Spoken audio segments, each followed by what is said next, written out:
नमस्कार मंडळी, आज आपण पिकाची थीम केक तयार करणार आहोत.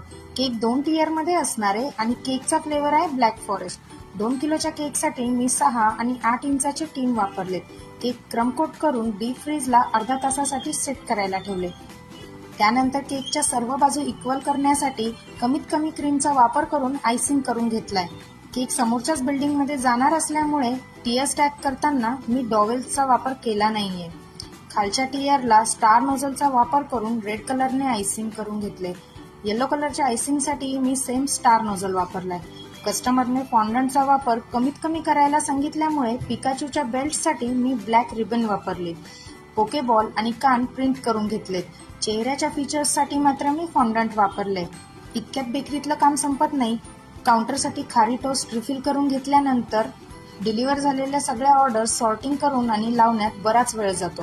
कारण आम्हाला या सगळ्या